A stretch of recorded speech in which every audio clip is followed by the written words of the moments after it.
นิทานเรื่องเสียงเมียงตอนที่5กล่าวถึงพญาเมืองเป่งจานมีจุดประสงค์อยากเฮ็ดสงครามหมายว่าจะตัดคอพญาเมืองทวารวดีแล้วจะเอาเมืองมาเป็นเมืองสวยของตน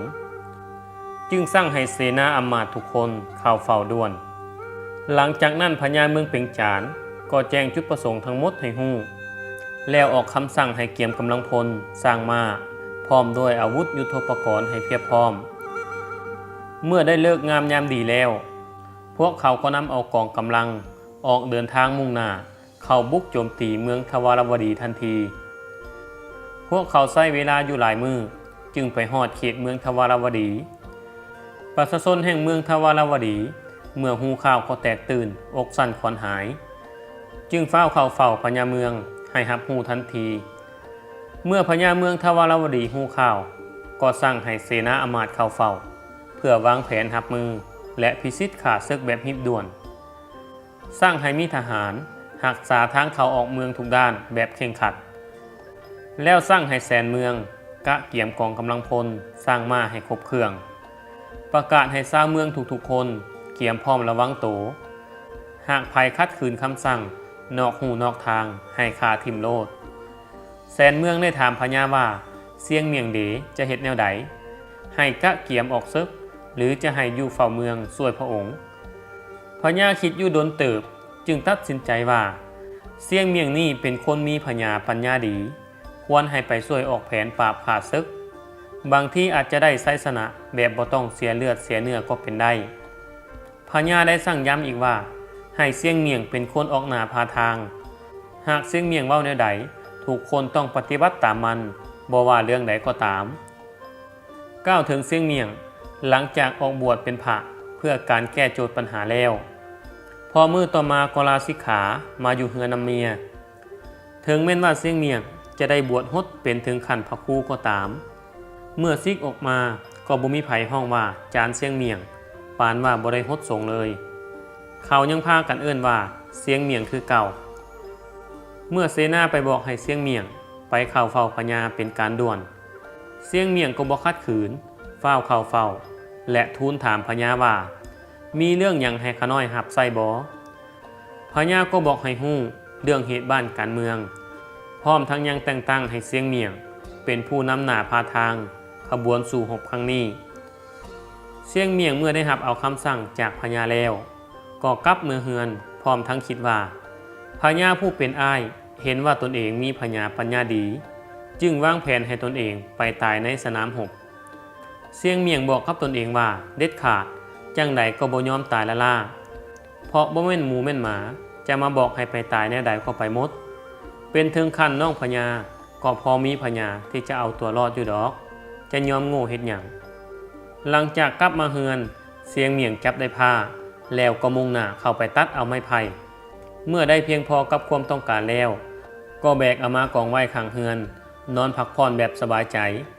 จนฮอดตอนง่ายจึงตื่นหลังจากนั้นก็เฝ้าจักตอกสันกวยเสียงเมียงนั่งสันกวยอยู่ในกวยแบบบ่ฮ้อนบ่ฮนพญาให้คนหับไส้ไปนำเอาตัวเสียงเมียงมาด่วนเพื่อเกี่ยมออกสู่สนามรบมันก็บอกคนหับไส้พญาว่ายังสันกวยบ่แล้วสิให้ไปได้แนวใดพวกสู่กลับไปทูลพญาว่ายังสารกวยบ่แล้วขอให้เพิ่นเห็นอกเห็นใจแด่ถ้าสารกวยแล้วจะหีบไปทันทีโลดพวกคนหับไส้ก็กลับไปทูลพญาตามเสียงเมียงบอกพญาได้ฟังก็เห็นใจจึงยืดเวลาให้แต่รอถ่าดนก็บ่เห็นมาพญาจึงสั่งให้คนไปนำอีกเสียงเมียงก็ยังว่าสารกวยบ่แล้ว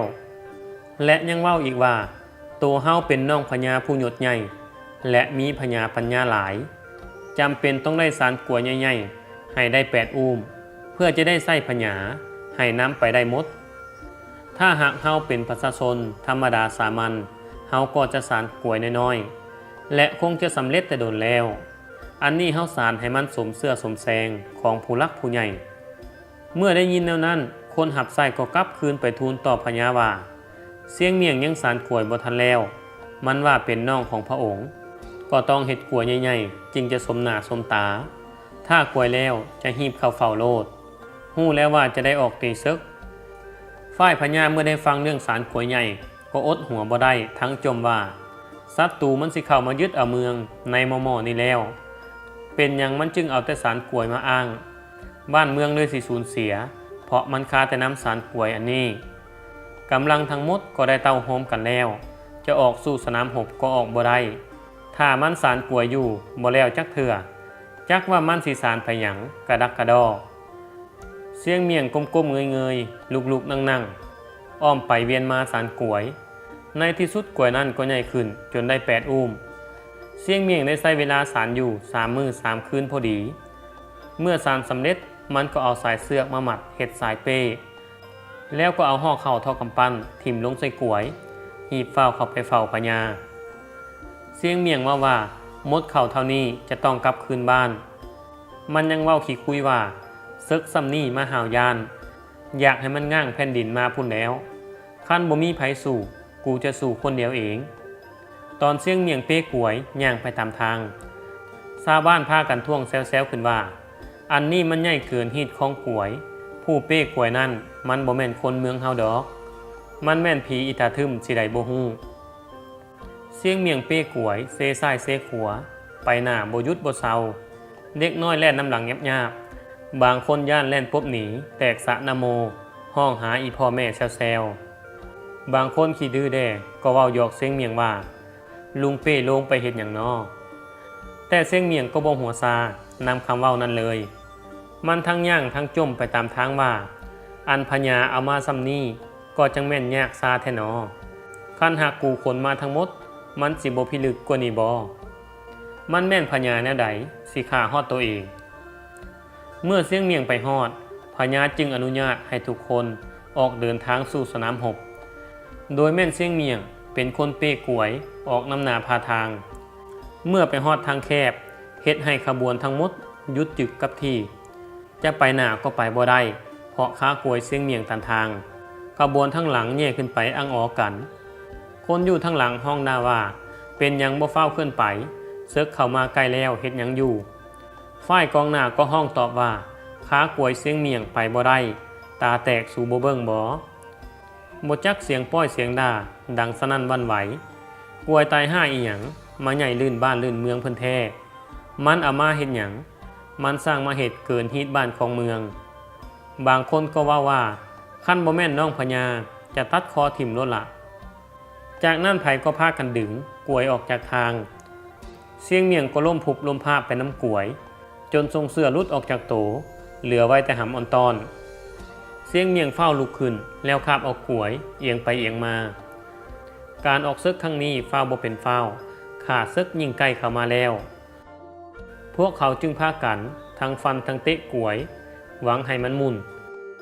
แต่กล้วยนั้นยังตันทางเทเลอร์อยู่คือเก่าเมื่อเห็นว่าบ่ได้การแนวนั้นจะทำให้เสียงเมียงก็คัดขืนคำสั่งพญาเพราะพระองค์ได้แต่งตั้งให้มันเป็นผู้นำหน้าพาทางแสนเมืองจึงต้องกลับไปแจ้งให้พญารับรู้พอแต่พญาได้ยินว่ากองทัพกำลังทหารเคลื่อนทัพกำลังไปหน้าบ่ได้ต้องได้พากันยุดเพราะค้ากล้วยเสียงเมียงตันทางพระองค์ก็ยังให้ขึ้นทันทีทั้งกระวนกระวายบ้านเมืองจะเสียย้อนบักเสียงเมียงคิดอยากตัดคอเสียงเมียงถิ่มแต่นึกได้คำพ่อสั่งเสียก็เลยใจอ่อนพญาจึงมีคำสั่งให้เสียงเมียงกลับคืนบ้านเมื่อแสนเมืองได้รับคำสั่งจากพญาก็ฟ้ามาบอกให้เสียงเมียงกลับเมืองเฮือนเสียงเมียงทำท่าว่าเป็นห่วงเป็นใยบ้านเมืองคิดว่าจะไปต้านซึกเคียงบ่าเคียงไหลกับพวกทหารโดยจะใช้พญาปัญญาที่มีพิทักษ์รักษาบ้านเมืองแต่น่าเสียดายพญาปัดสั่งให้เฮากลับคืนอันที่จริงแล้วก็บ่อยากกลับคืนบ้านดอกแต่เป็นคำสั่งของพญาอ้ายจึงบ่อาจคัดขืนได้ฝูงเสนาทั้งหลายได้ยินเสียงเมียงโอ้อวดสหาวก็พร้อมกันด่าปล่อยไล่หนีให้มันหีบกลับบ้านเมืองไวๆบ่อยากเห็นหน้าเมื่อเสียงเมียงกลับคืนบ้านแล้ว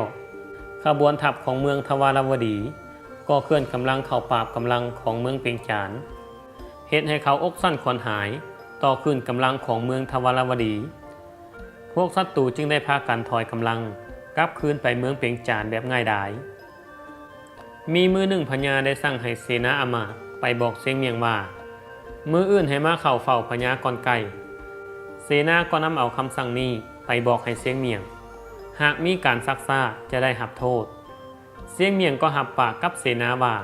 ยินดีปฏิบัติตามทุกประการแล้วเสนาก็ไปกราบทูลให้พญาฮู้ว่าเสียงเมียงหับปากแล้วว่ามันจะมาก่อนไก่เสียงเมียงเมื่อได้หับคำสั่งแล้วก็นอนอยู่เฮือนน้ำเมียสบายบ่ฮ้อนบ่เครื่องอย่างเลยปกติพอฮอดตอนเช้าไก่สีแจ้งไก่สีขันขึ้นเป็นแซวๆโดยจะขัน3ช่วงไก่ขันช่วงทำอิฐยังเดึกๆอยู่เอิ้นว่าขันกกเวลาประมาณ 2-3 โมงตอนเช้าไก่ขันเทื่อที่2ยังค่อนข้างดึกเอิ้นว่าขันกลางเวลาประมาณ 4 โมงขันเทื่อสุดท้ายเอิ้นว่าขันเลย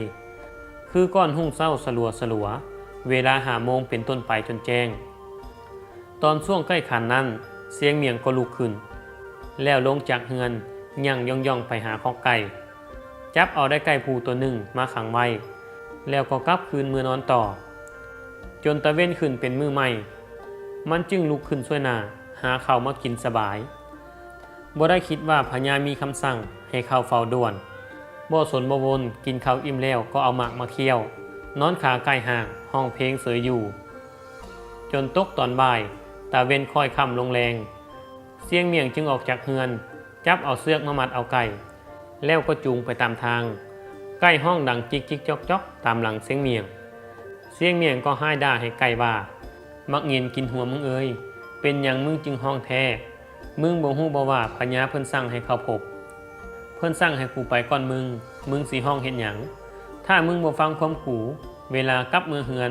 กูสิฆ่ามึงอ้อมแรงจื้อไว้เสียงเมียงดึงลากไก่ไปตามทางไผๆก็พากันท่วงว่าเสียงเมียงมาสร้างเฮ็ดบาปกรรมให้ไก่แท้คันสิทรมานแก่ละคือแนวนั้นคือบ่เล่าคอให้มันตายโลดสิดีกว่าเสียงเมียงเว้าให้ไทบ้านฟังว่าพวกสู่สิมาท่วงตื่นเฮ็ดหยังก่อนยังว่าพญาเพิ่นสั่งให้กูเข้าไปเฝ้าเพิ่นสั่งให้กูเข้าไปเฝ้าเพิ่นก่อนไก่ด้วยเหตุผลหยังก็บ่ฮู้น้ำเพิ่นกูจึงดึงลากไก่ไปน้ำหลังกูเองก็ย่างออกหน้านี่เด้ตาสู่สร้างบ่ฮู้สังเกตบ่ฮู้เรื่องราวหยังก็ห่างมาจมฝ่ายพญาคล้องท่าแล้วท่าอีกบ่เห็นเสียงเมียงมาจักเทื่อจนตะเว้นค่อยค่ำลงแรงจึงเห็นเสียงเมียงลากเข็นไก่มาฝ่ายเสนาอำมาตย์รวมทั้งมหาดน้อยทั้งหลายต่างก็พากันหัวขวัญว่าเสียงเมียงคือมาทรมานลากไก่มาเฮ็ดหยังเมื่อเสียงเมียงลากไก่ไปฮอดโฮงพญาก็เฝ้ากราบทูลทำท่าถามว่าพระองค์มีจุดประสงค์อย่างน้อจึงสั่งให้ผู้ข่ามาก่อนไก่บัดนี้ผู้ข่าได้ปฏิบัติตามคำสั่งของพระองค์คือบอกให้ไก่นำหลังมาดีๆแต่มันบ่ยอมมาข้าน้อยจึงจำเป็นมัดลากมันมานำหลังให้ถือกับพระประสงค์ของพระองค์สั่งพญาคิดอยากให้เดิมที่นั่นคิดจะหมายลงโทษเสียงเมียงเพราะลื่นคำสั่ง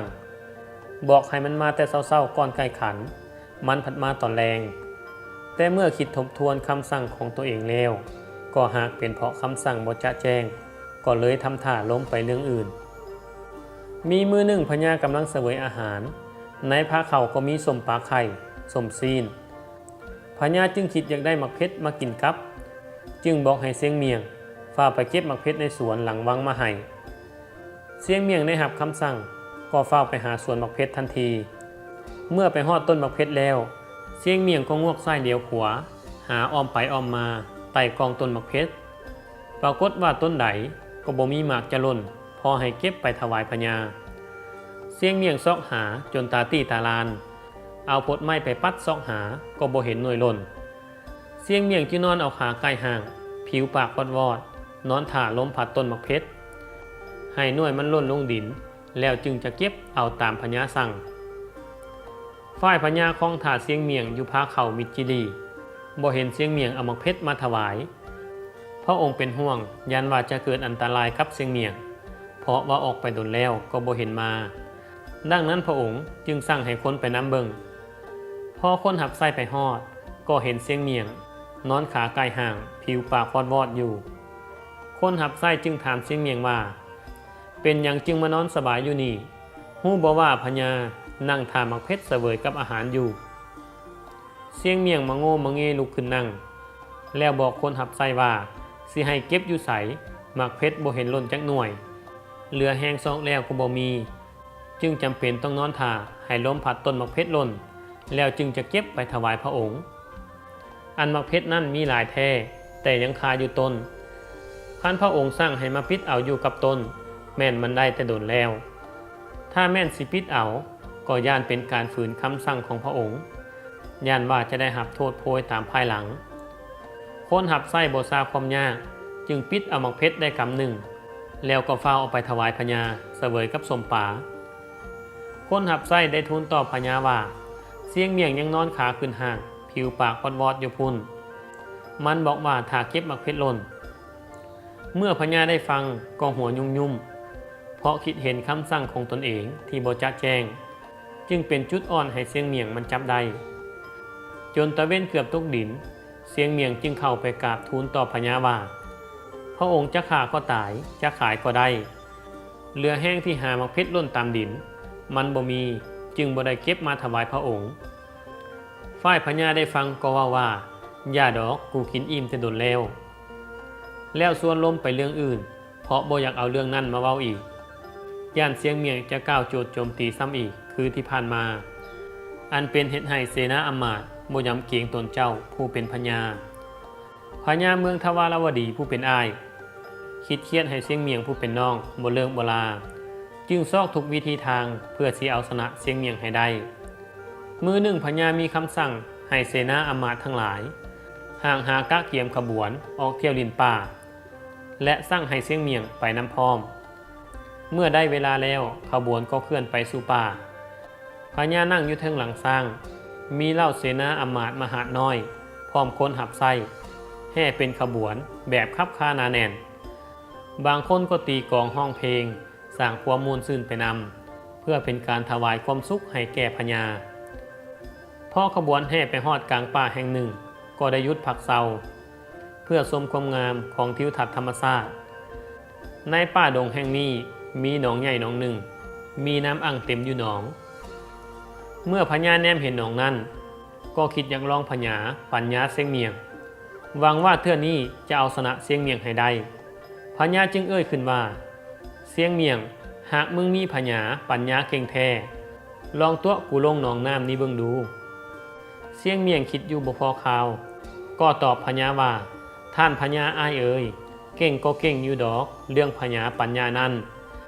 แต่สิให้ผู้ข้าตัวพระองค์ลงหนองนั้นก็บ่สร้างสิตัวแล้วคันแม่นว่าตัวให้ขึ้นจากหนองบางเทื่อพอสิตัวได้อยู่ฝ่ายพญาคิดบ่ถึงกลหลอกของเสียงเมียงพอจะได้ยินว่าตัวให้ขึ้นจากหนองนั้นพอได้พญาจึงจั่นจ้อถามเสียงเมียงว่ามึงตัวขึ้นได้แท้ๆบ่เสียงเมียงก็ตอบแบบเฉยๆว่าก็ร้องเบิ่งหันแล้วเมื่อเป็นแนวนั้นพญาก็เฝ้าปุ๊บปั๊บลงจากหลังสร้างแล้วก็ย่างลงสู่กลางหนองทันที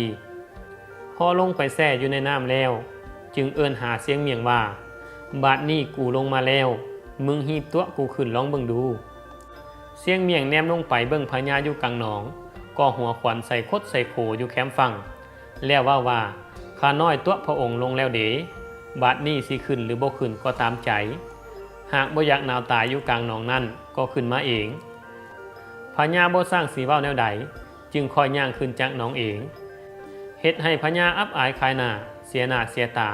ที่บ่ทันหัวเสียงเมียงคิดว่าสิร้องพญาปัญญาเสียงเมียงแต่กลับมาถึงเสียงเมียงตัวลงหนองพญาได้แต่เครียดแค้นอยู่ในใจและคิดว่าบ่มือใดก็มือหนึ่งสิเอาคืนเสียงเมียงให้ได้เทื่อนี้มันมาเฮ็ดให้เฮาเสียหน้าเสียตาแท้ๆมันบอกว่าตัวขึ้นจากหนองนั่นพอได้แต่บัดเฮาลงหนองแล้วมันกลับนั่งหัวขวัญเฮาแบบสบายใจหลังจากพญาขึ้นจากหนองแล้วก็พาเสนาอำมาตย์กลับคืนสู่เมืองบ่เดินทางเที่ยวดงพงไพรต่อไปพญาได้แต่นั่งคิดในห้องโฮงของตนเรื่องหาวิธีแก้พญาเสียงเมียงคืนนี่ก็คือเรื่องเสียงเมียงตอนที่5การตัวเป็นสิ่งบ่ดีบ่ควรเอาเป็นแบบอย่างจงหับชมและหับฟังเพื่อความเพลิดเพลินและมวลซื่นเท่านั้น